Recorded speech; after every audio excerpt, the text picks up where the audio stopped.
Hey guys, it's Will from Tested. And it's Norm from Tested. Norm, Chromecast is out. It's been out for a few weeks now. Oh yes. We've both tested it out. And we've had mixed results and feelings about this little dongle. So let me give I think the only thing we agree on is that it's a dongle. It costs $35. Well, depends. It costs $35. It depends, because you can also buy it from Amazon. Costs $35 there. And sometimes no tax for some people. Okay. You buy it from Google Play, $35 plus tax. Or if you bought it early, $35 plus 2 months free Netflix, making this maybe $12 to $15. I got it early. I got it early. But I didn't get 2 months of free Netflix. And we ordered about 5 minutes apart, if I recall correctly. I got 2 months free Netflix. This, to me, was $15. Mr. Frenchman. So, okay. It's a dongle. So what does it do? It streams video from computers and tablets to your TV. It plugs into an HDMI port and a USB port or a brick, as the case may be. So this is kind of Google's alternative to Apple TV. It's basically just AirPlay. It's not Apple TV even. It's just the AirPlay functionality of the Apple TV. And Google wants you to use this to buy stuff or watch YouTube videos and buy stuff on Google Play, music, movies, just like you would buy on Apple TV stuff over iTunes. They're going after Microsoft's quest to get the second screen, which in the old days was the TV and not a tablet or a phone or something. They want this. Yeah. They want one of your TV's precious HDMI ports. Very, very precious HDMI ports. So let's just walk through the whole setup process, and we'll talk about that, because it's kind of a novel setup, I thought. I have a little monitor right here. So imagine, if you will, that this is a big 72-inch TV, 73-inch TV. Okay, that's that's a 7-inch TV, Norm. 73-inch TV. I'm going to plug Chromecast on an HDMI port on the side. Or you can plug it into your receiver if you want.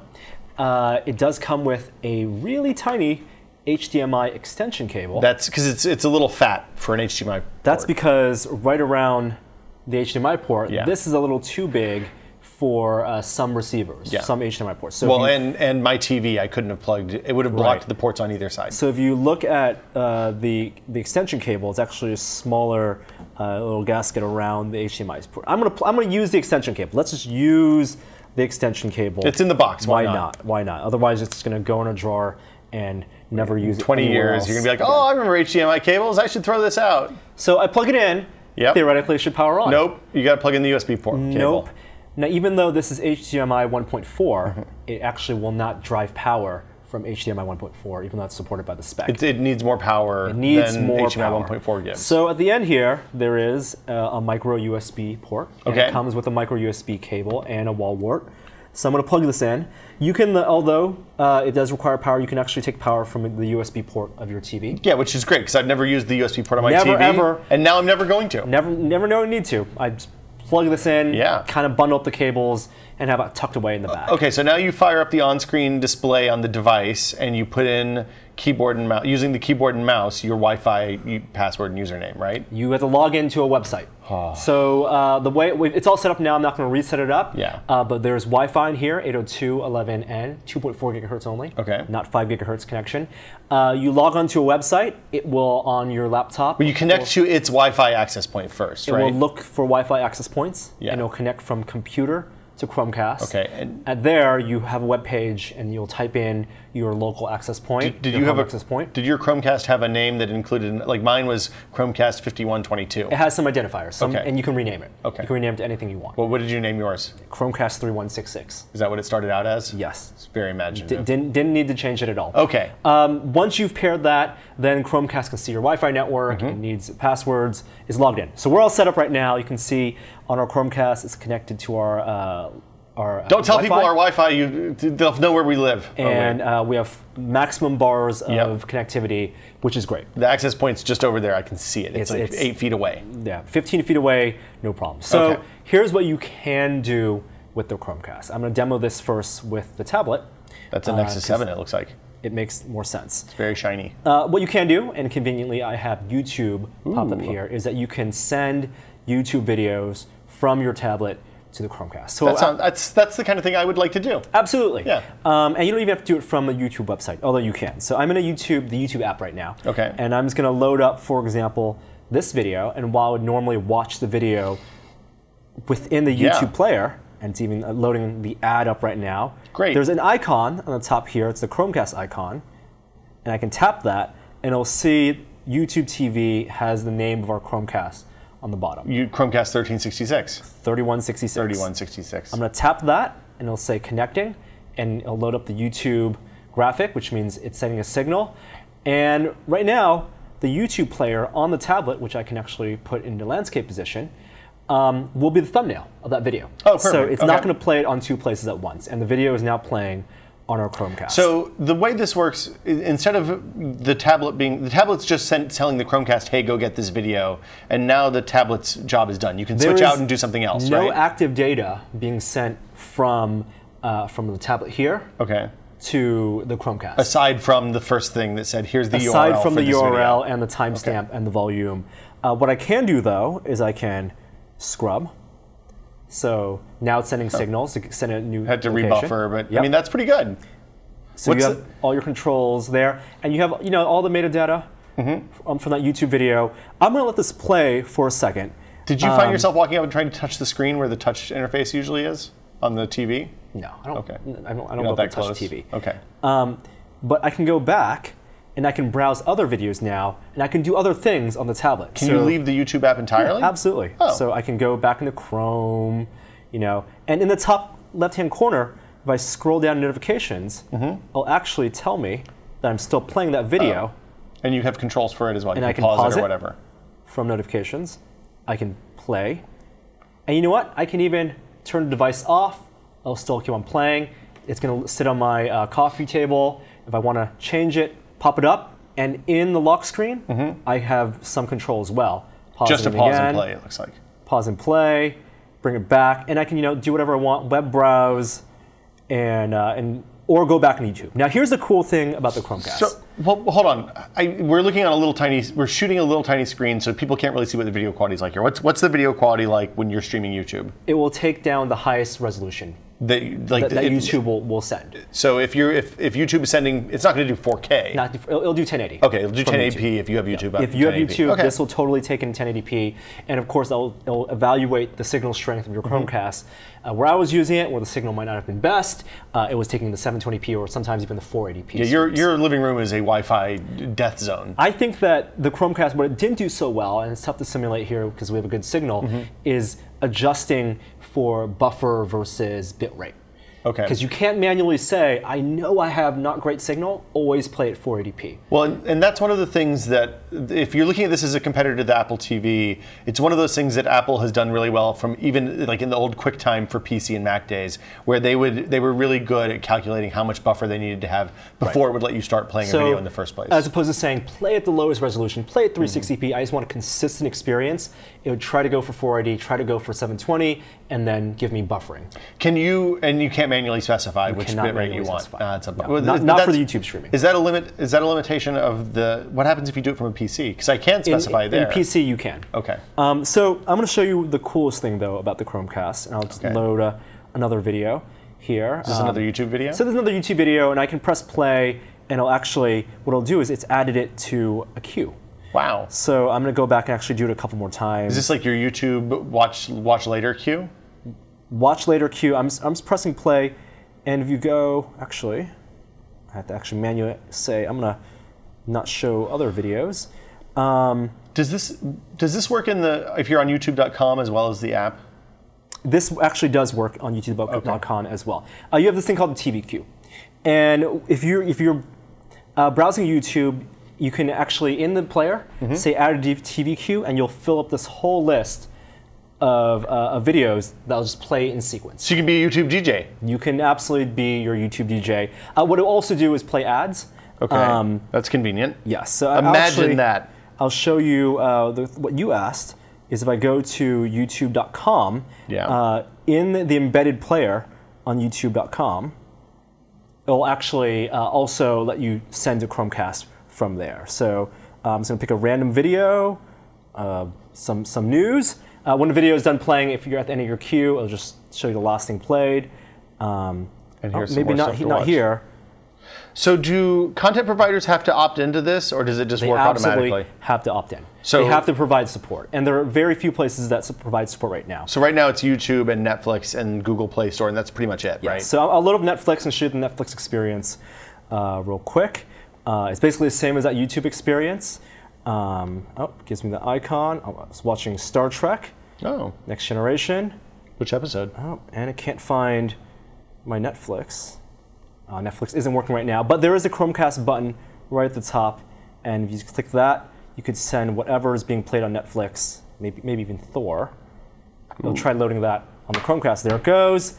Again, nothing's being sent directly from this tablet to the Chromecast. It's just telling the Chromecast where the address is, giving authentication. So you're not doing an up-down, any of that business. You're not downloading something to the tablet and then uploading it across the same Wi-Fi network to the TV, which seems like a good thing. Like this seems like a good idea to me. Yes. The places where there are cases where you actually send video signals from your device to the TV, and that consumes more power, obviously, on your mobile phone, device. Here on my phone, I actually have a Google Play movie. Transformers.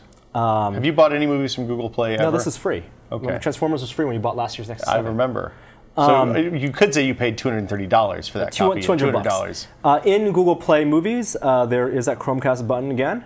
Okay. And I can send from Chromecast. And now, at this point, it is actually going to try to send a signal from my device here, if I can get this to work. And there it goes. It'll load the Google Play Movies icon. Theoretically, there it goes. That's the Google Play Movies. It takes about 10 seconds on average for everything to sync up. And it has all the metadata again, and playback. See, it's still taking a while. This isn't a thing I experienced in my living room. And there it goes. Where I have good Wi-Fi, and when I wasn't jamming 10 videos at a time over to it. Like, it seems like it works better if there's a queue. And again, the video quality here is pretty good. The video quality is excellent. Even on the small screen, you can tell there's a little bit of buffering. It looks like. Yeah, if you're scrubbing, you're going to get the buffering. So it works on YouTube, works on Google Play Movies and Music. Yeah. We're not going to show too much. Please don't show much more of this movie. It's a terrible. And it also works in Netflix, but doesn't work in other popular apps, like for example Hulu Plus, HBO Go, even web apps like Vimeo, Pandora. All these companies have. Well, our videos work because we have YouTube, but so like on iOS, for example, support will come in the future. It's hard for me to test all this stuff because I'm using the iOS 7 beta, and the YouTube app just flat out doesn't work on that. There's a button that says you can Chromecast in Netflix, but it doesn't seem to do anything. So it could be iOS 7 problems. It could be just stuff not working quite right yet. Theoretically, that support will come.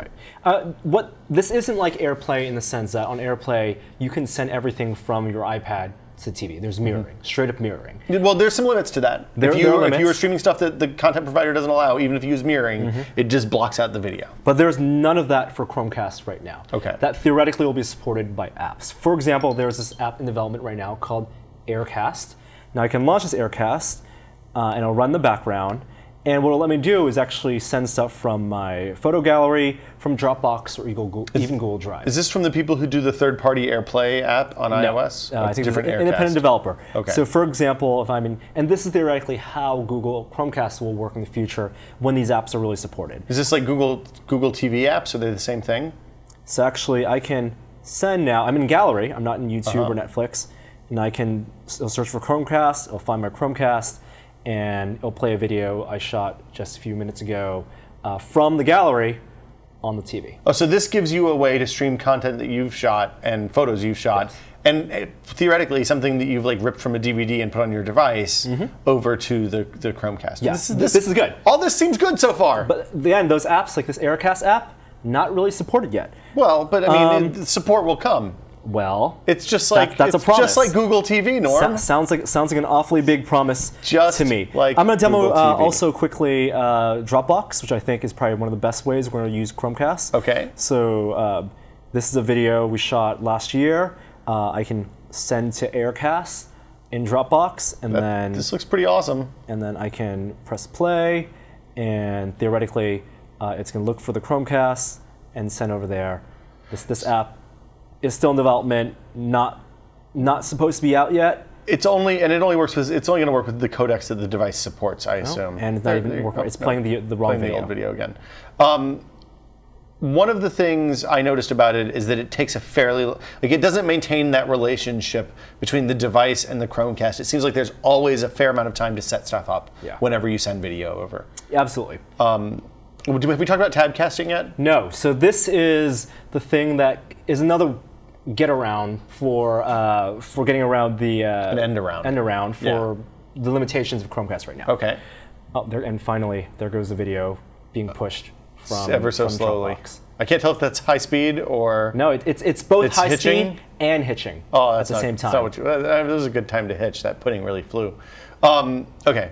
So not so great. Tab casting on the desktop, meaning on a desktop operating system, using the full version of Chrome, you can send anything from a tab onto Chromecast. Mac, PC, theoretically Linux, I assume. As long as it's running the Chrome operating system with the right extension. But not, for example, the version of Chrome that runs on your desktop iPad. version of Chrome. Yeah. So in my browser right now, on my Mac, in the top left-hand corner of Chrome, let's see if you can see this, there's an icon right here. That's a Chromecast icon. Yeah, and that's an extension you installed. Yep. And if I hit that, it'll say cast this tab. It's still in beta.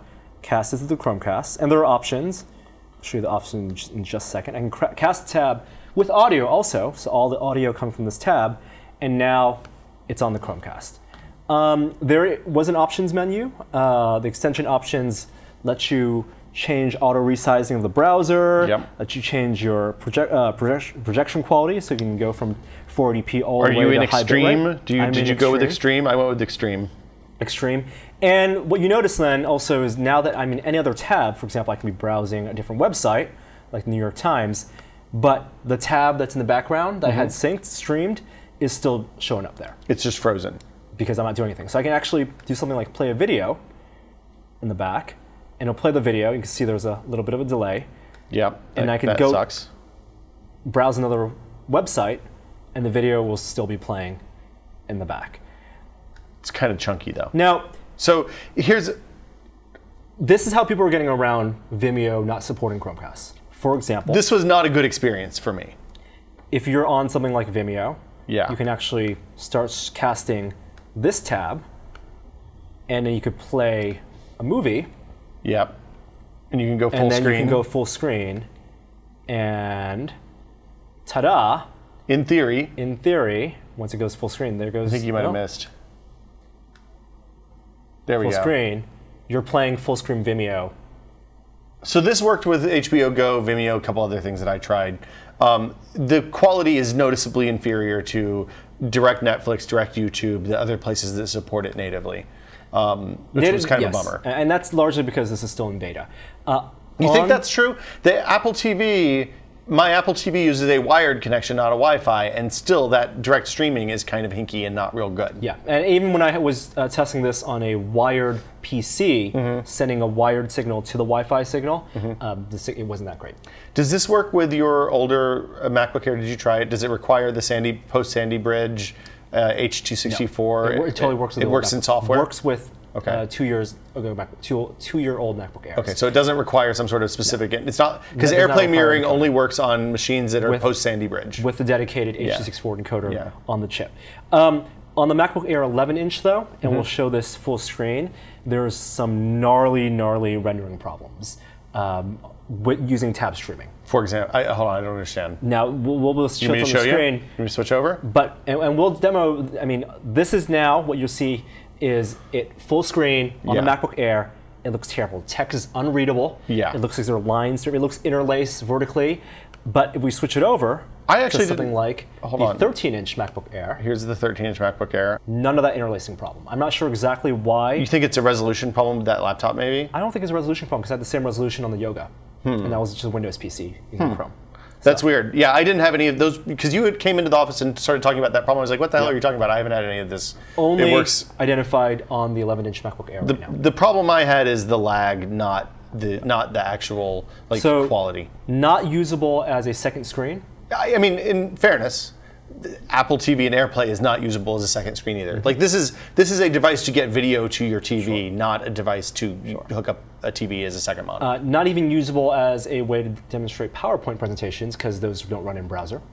You can run PowerPoint in browser. You can. You go to Office Live and download that, and the viewers there. But you can't run other applications if you want to do something like, what's the Apple version? Yeah, Keynote. That stuff is probably, it's probably not going to work for that. You're probably going to plug in a cable. So the one thing I did have to say is that it does support, like Netflix does support native Chromecasting even on the Mac now. I don't know if that's new. I didn't see it before, but it's going to come up with something I'm playing from Netflix right now. And that's just in the browser. And that's just in the browser. Yeah. So, like I think for $35, this is a pretty compelling little box. No, you can't say for $35 because you're also taking up. It's not the $35 cost. It's the taking up an HDMI slot cost. Well, but something's going to take up that HDMI slot. Yeah, spend money on a Roku. Roku's $59, and I think Roku, you can't pipe stuff directly from your phone or tablet to. I think this is a much better product than a Roku box. If your goal is to watch Netflix and YouTube. Because there's no YouTube on Roku. There's no YouTube on Roku. Yeah. I think that if you're going to buy something to fill your limited number of HDMI slots, if you have a game console in one or a Blu-ray player in another, and you want something for streaming, the Apple TV is still going to be the best option right now. And regardless, if you just want to mess around with the Chromecast, I'll let you borrow mine for $10 for a week. And the Apple TV is $100 though. This is $35. I've bought lunches that were more expensive than this. I mean, it's not a smart thing to do. I'm not using the Chromecast after using it for a couple weeks. That's a fair point. It's going in a jar. I unplugged mine. It is $35. Yeah, sure, it's a fancy lunch. $35 still down the hole. Netflix, YouTube. I can do both of those things with AirPlay. If those are the only things you want, and you have good Wi-Fi signal, where you're plugging in your Chromecast, then this might be for you. Here's the thing I will tell you. There will be an Amazon app for this, There will be an Amazon app. Because they like to put everything out. So wait for the Amazon app, wait for Vimeo app, wait for the Pandora app, and wait for possibly the Ethernet, the wired version. Well, and in fairness, Google has a pretty good history at this point of launching something, seeing what people use it for and how it works, and then making it much better the second go round. Sure. Take in point the Nexus 7. Yes. If you spend $35, which admittedly is not a lot of money on this, and a year later, half a year later, when all the supports comes out with third-party apps and services, support this, and they might release a Ethernet version, then that's $35 wasted. Because you're going to buy the next version. But you're still $30 cheaper than the Apple TV. At this point, the Apple TV is a better way to go. I think if you want something cheap, get this. If you're the kind of person that doesn't care about video quality, there's a lot of people out there, as evidenced by the first 5 years of YouTube. Like, there are clearly people who don't care that their video quality sucks. In which case, Tabcast away, kids. You're going to get HBO Go on the TV for $35. Otherwise, there are plenty of other options out there. That's true. The Roku 3, Apple TV. I think the better option is the Apple TV for $100, especially if you have iOS devices and can do AirPlay. Absolutely. So that's it. It's the Chromecast. It's $35. Norm doesn't think it's worth it. I think it's $35. Well, it is a dongle that's $35. That much we can agree on. We completely agree. We'll see you guys next time.